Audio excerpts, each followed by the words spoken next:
Hello, welcome to the channel. Subscribe, leave a like, and don't forget to write a comment. Enjoy watching. Christmas Eve always had this way of feeling artificial in our house, like the warmth was piped in through the speakers along with the jazz piano version of Silent Night, and the candles smelled like someone else's idea of nostalgia. I'd been there since noon, setting the table, stuffing napkins into little gold rings, pretending I didn't hear the dozens of not-so-subtle jabs from my mom about how she just doesn't understand why I'm not remarried yet. It was her way. Dress judgment up like concern, sugarcoat it in front of the family, and toss it in your direction like a damn appetizer. Ethan and his wife strolled in around 4, fashionably late and unapologetic as usual. He had that same smug, well-moisturized look he always wore, like his entire face had just been exfoliated with $100 cream and compliments. Diane, our mother, but more like his personal hype woman, lit up like the Rockefeller tree the second she saw him. "Oh my God, look at your hair. That's such a perfect cut for your face shape," she squealed, touching it like he was 5 years old. Meanwhile, I was still unpacking deviled eggs I'd made from scratch because she forgot to buy any hors d'oeuvres. No one even noticed I was in the room until I made a weird cough sound and accidentally knocked over a water glass. That's how it always went. I was the background music to the Ethan show. Dinner was predictable: ham, scalloped potatoes, a salad no one touched. Conversation danced around Ethan's latest podcast, his new gym, how he's finally settling into his own. He's 39, by the way. 39. And they still talk about him like he's a precocious 12-year-old who just discovered he can ride a bike without training wheels. I sipped my wine slowly, staring at the tablecloth like it had secrets to tell. And then it happened. My mom, cheeks flushed from wine and adoration, clasped her hands together like a child in a Disney movie and said, "So, we finally did it. We bought Ethan his dream apartment." She looked around, waiting for gasps of approval, and Ethan, always the humble king, gave a little shrug like, shucks, what can I say? They're just so generous." It hit me like a punch I didn't see coming, even though I should have. Because this wasn't the first time. It was just the most blatant. The condo was 2 bedrooms, downtown, all modern finishes. I knew because she'd made me look at the listings just for fun over the summer, like I was her personal Zillow consultant. She knew damn well I was barely holding onto my rental after last year's layoff, and yet here she was bragging about dropping 6 figures on a gift for my younger brother who hadn't worked a full-time job for more than 10 months in his life. Maybe it was 8. Or 6. Honestly, I lost track after his 3rd failed startup. My dad, Richard, nodded like it was a totally normal thing to do, spend what I assumed was their retirement savings to reward incompetence. He carved a slice of ham like this conversation had happened 1,000 times before, and it probably had, just not in front of me. I looked down at my plate and then across the table at my father. My hands were shaking slightly, but not from nerves, from the effort it took to stay composed. That's when I stood up. "I have a gift too," I said quietly, my voice steadier than I felt. Everyone turned to me like I'd just grown a second head. I reached into my purse and pulled out a single folded sheet of paper. Plain white. No ribbon. No glitter. Just clean and quiet. I walked over to my father and placed it gently next to his plate. "What is it?" he asked, but his voice already carried a note of discomfort, like some part of him already knew he wouldn't like the answer. "Just read it," I said. And I sat down. The room fell uncomfortably silent as he unfolded the page. I watched his eyes move left to right, then down, then freeze. He read it again, this time slower. His knife, still in his right hand, hovered above his plate like he'd forgotten how to use it. Diane squinted, already irritated. "Richard? What is it?" He didn't answer. He just kept staring at the page like it had punched him in the chest. The smug expression drained from Ethan's face like someone pulled the plug on his ego. "What the hell is that?" he asked, leaning forward, trying to read upside down. But Richard didn't speak. He didn't chew, didn't blink, didn't swallow. He just sat there, completely silent. And for the first time in my entire life, I watched my father come face to face with something he couldn't quietly sweep under the rug. People always say families are complicated like that's some kind of excuse, like complicated makes up for years of silence, favoritism, and love that only ever pointed in one direction. But ours wasn't complicated, it was painfully simple. I did everything right, Ethan did everything wrong, and somehow I was always the one who ended up apologizing. I was 8 when I first realized the rules didn't apply the same way to both of us. Ethan was 6, already a little hurricane of noise and tantrums, the kind of kid who'd throw a fork across the room if you gave him the wrong colored cup. I remember getting a B on a science quiz and crying about it, convinced I'd let everyone down. My mom patted my back, told me I had to push harder next time. That same week, Ethan got sent home from school for throwing up in the principal's office after eating 4 packs of Pop Rocks and a can of Coke at recess. They thought it was hilarious. "Boys will be boys," she said, laughing while wiping his sticky face with a paper towel. It didn't stop at childhood. It never stopped. He wrecked my dad's truck when he was 17, totaled it, and 2 weeks later, he was riding around the lake on a brand new jet ski, like the whole thing had never happened. I remember sitting on the porch that summer, watching him and his idiot friends do donuts near the dock, water spraying up like some redneck fireworks show, while I helped our mom cut watermelon for his cookout. That was the same week I found out I'd gotten into Northwestern, early decision, full ride. They said good job and moved on. Didn't even look up from the grill. It wasn't just the gifts, though, it was how they looked at him, like he was some miracle that could never be duplicated, like everything he did was just inherently more valuable than anything I could ever offer. I spent high school making honor roll, playing piano recitals, working part-time at the library to save for books.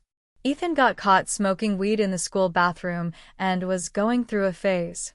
That phase lasted about 15 years. You want to know the kicker? He never even graduated college. Dropped out after, 6 months? Or maybe 8? Wait, hold on. College semesters are 4 months each? So maybe it was 12 months? I don't know. Doesn't matter. He dropped out and started some pyramid scheme selling protein powder out of his Jeep. My mom helped him make the logo. And then there was Uncle Gary. Gary was my dad's older brother, the kind of man who said what he meant and meant what he said. He didn't like bullshit, didn't trust it, and never cared much for Ethan. I remember one summer at the lake house, Ethan had borrowed $500 from Gary's wallet, thinking no one would notice. Gary noticed. He made Ethan stand up in front of the entire family and admit what he'd done. Ethan was 17. It was one of the few times I ever saw him cry without it getting him what he wanted. Gary and I were always close, closer than I was with my own father, to be honest. He said I reminded him of his wife, Aunt Marlene, who died too young and too angry at a world that didn't listen to women like her. Gary had no kids, no spouse when he passed, just his land, his investments, and the lake house he built with his own hands after Vietnam. When he got sick, pancreatic cancer, brutal and fast, I was the one who took him to his chemo appointments. I was the one who cleaned his kitchen, paid his bills, sat with him when he couldn't eat solid food anymore. He told me, one night in that too quiet house, that he'd rewritten his will. "I know how your parents are," he said.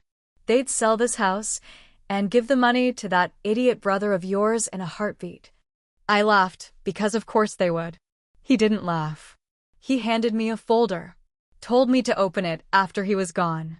He died 5 years ago, in early December, right before Christmas. And sure enough, there it was, a fully notarized will naming me sole heir to everything. The land, the house, the stocks, the savings. All of it. But there was one clause, one detail buried halfway through the pages that even I didn't understand at first. Something about shared rights to the property foundation where our family lake house was built. My dad had never bothered to buy the land outright, he just assumed it would always be family property. But when Gary passed, that land became mine. And once I figured out what that meant, I started paying attention. Reading. Planning. Waiting. So when I handed that single folded page to my father at Christmas dinner, I wasn't making a scene. I wasn't being dramatic. I was simply exercising a right that had been mine for years. A legal form, signed 3 weeks earlier by my father in a stack of refinance documents he hadn't bothered to read carefully. Buried in legalese, one clause transferred full ownership of the house structure to me because he no longer owned the foundation beneath it. Technically, I could have evicted them months ago. But I waited. Because revenge, when it's cold enough, tastes cleaner than anything warm and rushed. But what they never knew is what Uncle Gary told me before he died. You ever realize too late that silence isn't peace, but just the space where someone else's voice always mattered more than your own? That's what that Christmas dinner turned into, a slow, unfolding silence where everything they believed about control, about who held power in the family, started to come apart. My father sat still with that piece of paper in his hand, like maybe if he stared at it long enough, it would rewrite itself into something more convenient. But paper doesn't lie, and neither do signatures, especially when they're notarized and filed in triplicate with the county registrar. I hadn't expected Diane to be the first one to break the silence, but she did. Her voice came out sharp, like the sound of a dish cracking in the sink. "What is this? Richard, what did she give you?" He didn't look up. He just handed the paper over like it weighed more than the ham on his plate. I watched her eyes skim the document, first confused, then furrowed, then wide with a horror she didn't bother to mask. Her hand trembled just slightly at the edge of the page. You tricked him into signing this," she said, almost a whisper like the house could hear her. I smiled. A slow, patient kind of smile, the kind I'd practiced for years in mirrors when no one was around to see it. "No, Mom," I said, steady and quiet. "He signed it all on his own." And he had 3 weeks ago when I visited under the pretense of helping them refinance their home for lower taxes. I brought the papers, answered the questions, explained the numbers slowly. He didn't ask many. Neither of them did. Just nodded, trusting I'd done the math right. For once, I had. What they hadn't known, what I made sure they couldn't know, was that within those refinance documents, legally binding and quietly sandwiched between more innocuous forms, was a quitclaim deed transferring full ownership of the structure of the lake house to me. That paper, now in my mother's hands, meant one simple thing. I owned the house they lived in. Not just the land underneath it, which I'd already inherited from Uncle Gary, but the walls, the plumbing, the deck, the fireplace Ethan had chipped as a teenager when he threw a beer bottle at the railing and blamed the neighbor kid. Uncle Gary had planned it all years earlier, knowing full well my parents would never respect a boundary unless it had a legal consequence. The will he left me wasn't just a handover of assets, it was a roadmap for revenge. Ethan, of course, had no idea. He looked between us, still not fully processing what was happening, but clearly starting to feel the tremor of losing control. "What the hell are you talking about?" he said, trying to laugh, even as his voice cracked around the edges. "You can't just take the house. That's our family place." And there it was again, that word, family, as if it had ever meant something solid when spoken by people who only saw me when they needed a favor, a ride, a loan, or a photo to complete the illusion of togetherness. "No," I said, turning to him now. "You had a family place. You let it rot while you partied in it, used it like a weekend dumping ground. I paid the property taxes when you forgot. I replaced the roof after that storm you ignored. I held it together, literally and legally, while you bragged to your buddies about your vacation spot. And now?" I leaned back, let the words settle. "Now I own it." They couldn't speak, not right away. You could almost hear the gears in Diane's brain trying to backpedal, to summon some form of maternal authority that might still work, but she was 20 years too late for that magic trick. My father finally cleared his throat and set the fork down, slow and deliberate. "This isn't right," he muttered. Not loud. Just hollow. Like he wasn't talking to me anymore, but to the ghost of the idea that he still held the reins. You had no right to trick me. I raised an eyebrow, letting the ice slide back into my voice. I didn't trick you, Dad. I gave you the same respect you always gave me, assumed you'd read what you signed, assumed you understood the weight of what was in front of you. I paused, watched the redness creep up his neck like heat under pressure. Turns out we were both wrong. What no one at that table knew, not yet, was that Uncle Gary's will included more than land. There was also a condo. A sleek, quiet downtown apartment he bought as a retirement investment, fully paid off, with a tenant who'd just moved out in November. I'd kept it quiet, rented it out for the past 5 years while I waited for the right moment. And now? That tenant was gone, the walls freshly painted, the keys already in my purse. And here's the part that's hard to explain, not because it's complicated, but because people never believe me when I say this wasn't just about revenge. This was about balance. About finally closing a ledger that had been uneven since the day Ethan was born and the sun never stopped shining directly on his back. But I wasn't done. Not yet. Because what my parents didn't understand, what Ethan couldn't even begin to comprehend, was that I didn't need them to like me. I didn't need approval or applause or some post-dinner apology served alongside pecan pie. What I needed, what I took, was proof that the golden child could finally be outmaneuvered by the daughter they never bothered to notice. And I hadn't even handed out the dessert yet. The moment the words left my mouth, I own it now, it was like someone detonated a quiet bomb right in the middle of the dining room.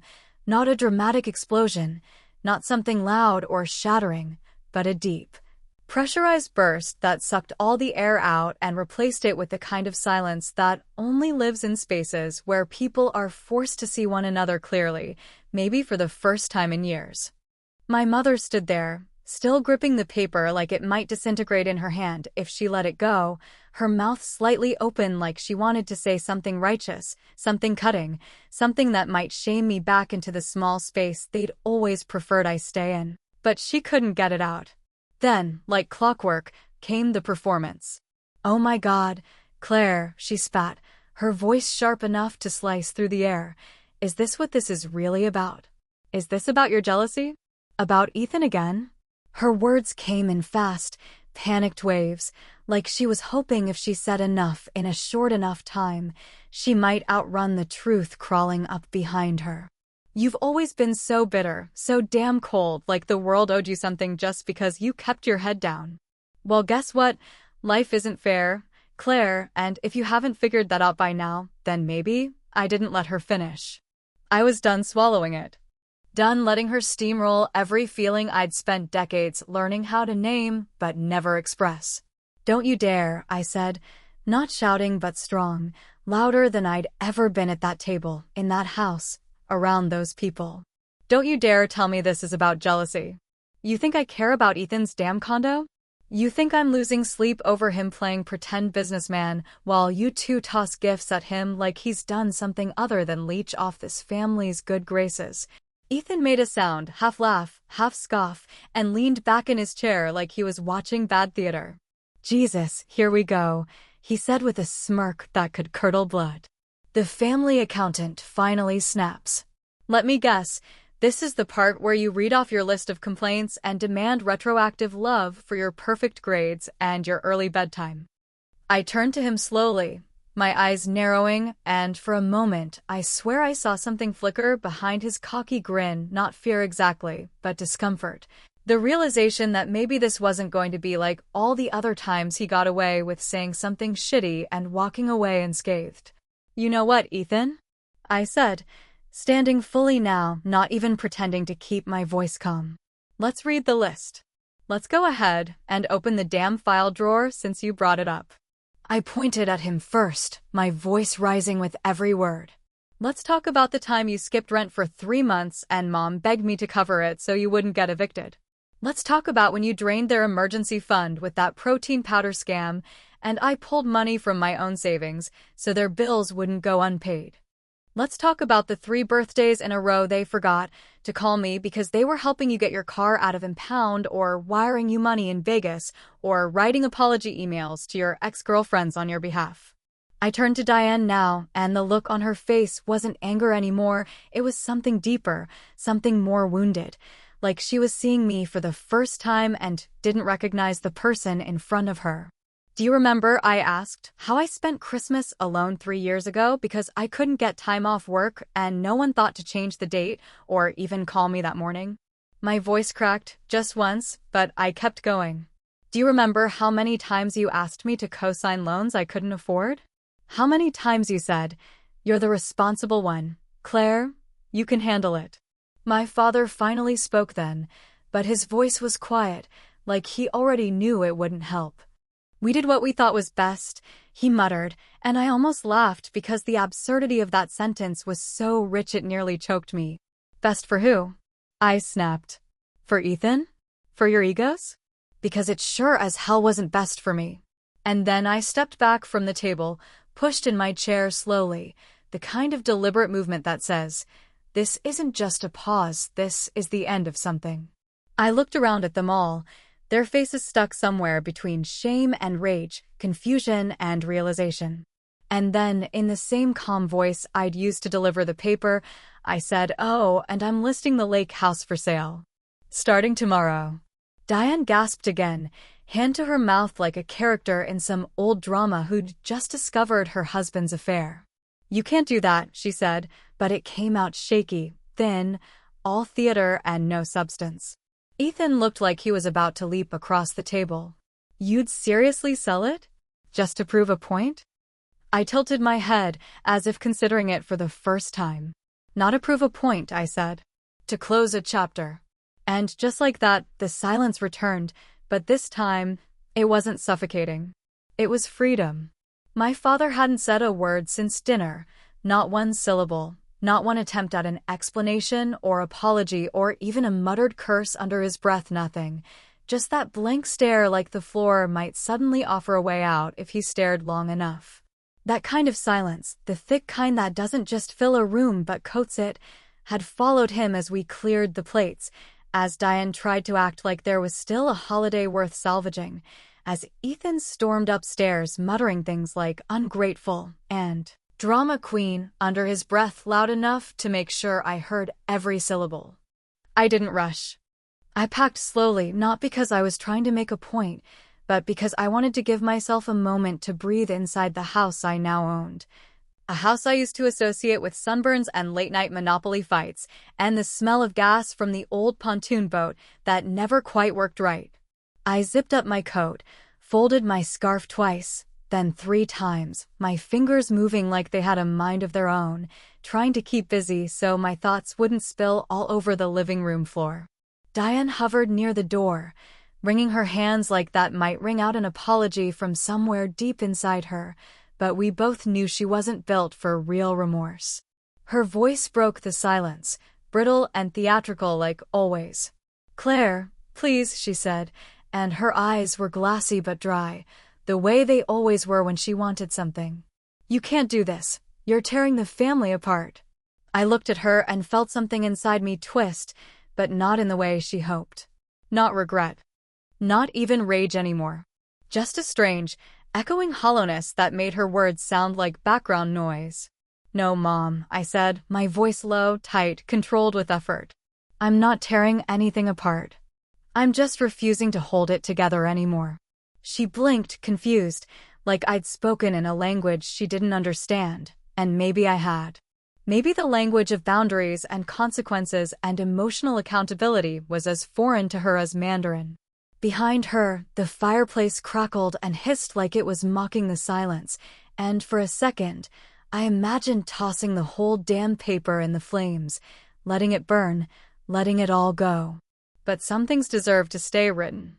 As I turned toward the door, someone else caught up to me, Ethan's wife, Melissa. She'd been quiet most of the night, sipping her wine like it was armor, offering smiles that didn't reach her eyes. She touched my arm lightly, a gesture that caught me so off guard I almost pulled away. Claire, she whispered, and it was the first time I'd heard my name spoken without judgment all night. I just wanted to say, I see you. I've seen it for years. They treat you like you're made of stone, like you're supposed to absorb everything and never crack. I didn't know what to say to that. Not really. So I just nodded, and when I met her eyes, I saw something real there. Not pity, not guilt, just understanding, that quiet, wordless kind that doesn't fix anything but makes it slightly easier to breathe. Thanks, I said, and it was all I had in me to give her. Outside, the night was colder than I remembered, the wind scraping against my cheeks like it had something to prove.